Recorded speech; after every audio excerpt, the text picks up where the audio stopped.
अच्छा, यहाँ पे अभी हमने थोड़ी देर पहले क्या था, अल्फा-3 देखा, और हमने देखा कि इस इक्वेशन में भी -3 लिखा है कुछ, वहाँ से हमें हिंट लग सकता है।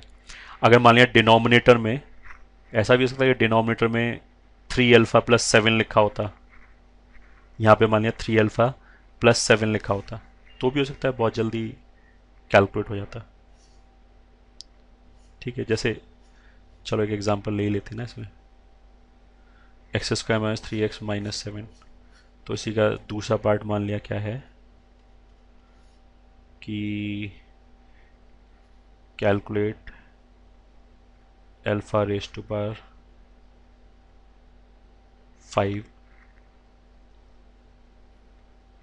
-7 मान लिया 3 डिवाइडेड बाई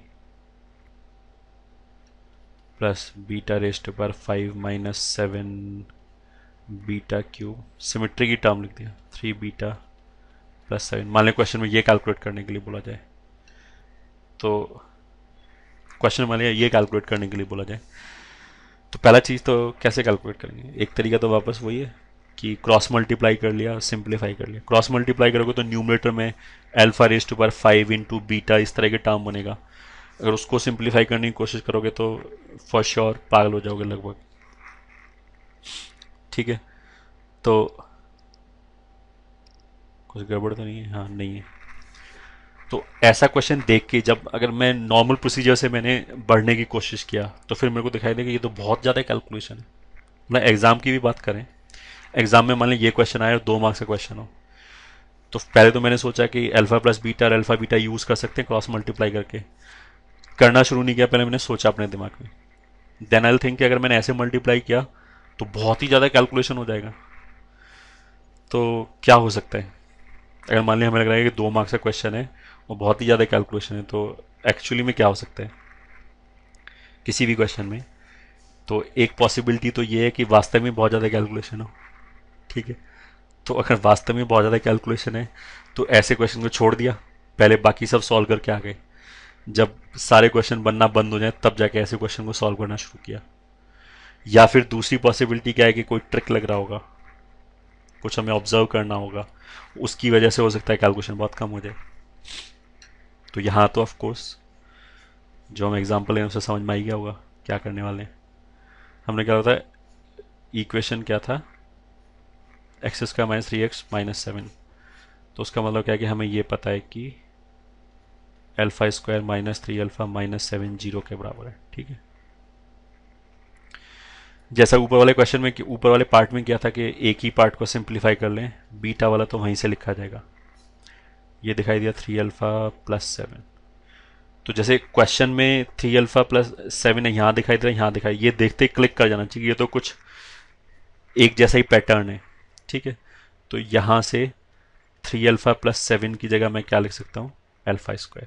तो मैंने यहाँ सब्सटीट्यूट कर दिया, दिस इज α⁵ -7α³ डिवाइडेड बाई α²। तो α² से कैंसिल किया तो कितना आ जाएगा, α³ -7α, sorry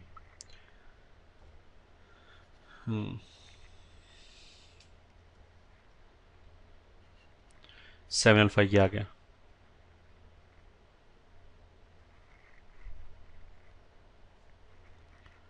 α³ -7α, α³ -7α, let me start with a new sheet. हाँ, तो क्या बच गया था, α³ -7α ये बच गया था हमारा। और हमें क्या पता था कि α² क्वेश्चन से -3α -7 जीरो है। ठीक है, तो एक तो जैसे ये क्यूबिक हो गया, तो एक तो लॉजिक हमारा यही हो गया कि, एक लॉजिक तो हमारा यही हो गया कि किसी भी क्यूबिक को हम लीनियर में कन्वर्ट कर सकते हैं, तो वैसे डिवाइड वाइड कर लिया।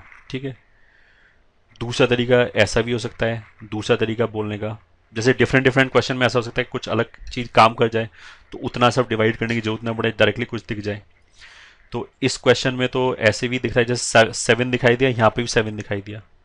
ओके गुड, तो हमने क्या किया, एक अल्फा कॉमन लिया, फिर हमने क्या देखा, α² -7, परफेक्ट। यहाँ पे भी अल्फा स्क्वायर माइनस 7 ही है, तो अगर यहाँ से मैं देखूँ तो अल्फा स्क्वायर माइनस 7 किसके बराबर है, 3 अल्फा के बराबर।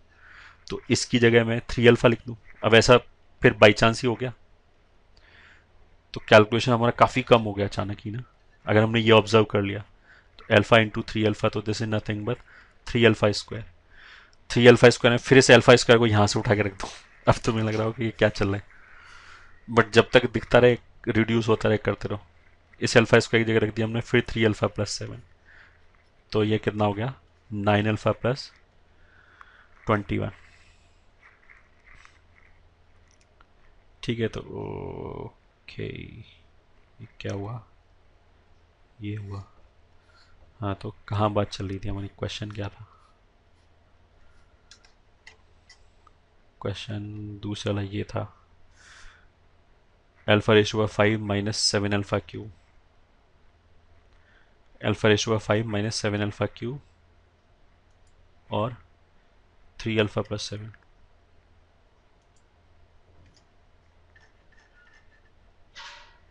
क्वेश्चन क्या था हमारा, alpha raise to power 5 minus 7 alpha cube divided by 3 alpha plus 7, बिल्कुल, plus beta raise to power 5 minus 7 beta cube upon 3 beta plus 7। Question में ये कैलकुलेट करना था, ठीक है। और हमने क्या बोला कि ये वाला जो एक्सप्रेशन है वो पहले सिंप्लीफाई होके इसमें कन्वर्ट हो गया था, और ये फिर लास्ट में इसमें जाके कन्वर्ट हो गया। तो now this is nothing but 9 alpha plus 21, ये तो पहले वाला ब्रैकेट हो गया। जो दूसरा वाला टर्म हो गया वो सिमिट्री से कितना हो जाएगा 9 बीटा प्लस 21। अल्फा जैसे रूट है वैसे बीटा रूट है, सिमिट्रिक क्वेश्चन है अल्फा और बीटा में, तो बस अल्फा की जगह बीटा रिप्लेस कर दो तो ये आ जाएगा। This is 9 times alpha plus beta plus 21 into 2 कितना हो जाएगा 42। Alpha plus beta sum of the roots, equation ये था ना, if you remember x square minus 3x minus 7 बराबर 0, ये क्वालिटी इक्वेशन था। तो यहाँ से सम ऑफ द रूट्स कितना हो गया 3, तो ये हो जाएगा 9 इंटू 3 प्लस 42, तो 27 प्लस 42 और 6 9, ये आंसर हो गया हमारा। दैट्स इट, ठीक है। एक बहुत छोटा सा पॉइंट और, जैसे यहाँ पे अल्फा क्यू माइनस 7 अल्फा था, अल्फा क्यू माइनस 7 अल्फा था, ठीक है। वहाँ पे अभी हमने क्या किया, अभी तो हमने बाई चांस ऐसे किया कि ये -7 लिखा दिखाई दे गया हमें, तो हमने क्या किया ये भी 7 और ये भी 7, यहाँ पे भी 7, तो इससे कुछ पैटर्न बनेगा क्या, जरूरी नहीं है कि पैटर्न बन जाए। ये यहाँ तो बाई चांस बन गया, या ऐसे बोलो कि मैंने क्वेश्चन ऐसा लिखा कि जिसमें बन गया जानबूझ के।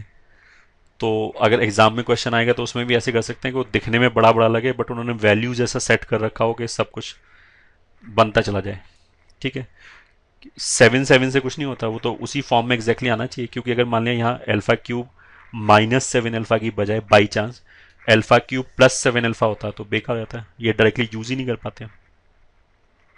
तो अल्फा क्यूब प्लस 7 अल्फा होता मान लिया, तो ये वाली चीज़ हम ऐसे तो यूज ही नहीं कर पाते, फिर क्या करते, फिर तो वही जो अभी इससे पहले हमने बोला था कि क्वाड्रेटिक से डिवाइड कर लो तो लीनियर में कन्वर्ट कर सकते हैं। यहाँ पे भी इफेक्टिवली लीनियर में ही कन्वर्ट हुआ है ये, बट क्वाड्रेटिक से डिवाइड करके भी लीनियर में कन्वर्ट कर सकते हैं। अच्छा, क्वाड्रेटिक से डिवाइड करना और एक और, जैसे alpha square minus 3 alpha minus 7 zero है, ठीक है।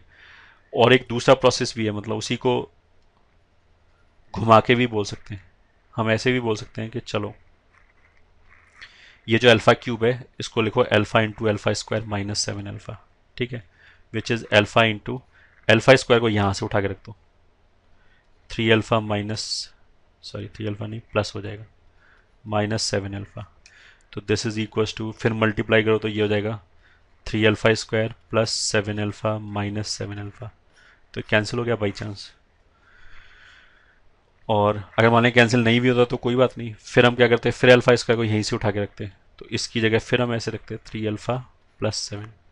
यहाँ पे तो अगर कैंसिल नहीं होता तो आगे लिखा जाता, तो सिंप्लीफाई होके अल्फा का लीनियर एक्सप्रेशन आ जाता। मेरे को लग रहा है शायद ये काफ़ी ज़्यादा हो गया, शायद कुछ लोगों के बहुत बाउंस कर गया होगा, तो बेस्ट तरीका क्या है, you go through the videos again, पहली बार अगर x समझ में आया है तो शायद दूसरी बार देखने पे 1.2x समझ में आ जाएगा। If that is not sufficient तो एक बार और देखो। ऑनलाइन वीडियोस देखने का कम से कम ये फ़ायदा है, क्लास में तो एक बार जो गया that is gone forever. बीच में इंटरप्ट करके पूछ सकते हैं अगर हमारे पास डाउट ही डाउट ना हो तो। वीडियोस में या ऑनलाइन वीडियोस देखने का कम से कम ये तो फ़ायदा है कि I can repeat again and again. कुछ चीज़ अगर मिस हो गया तो दूसरी बार में शायद समझ में आ जाएगा।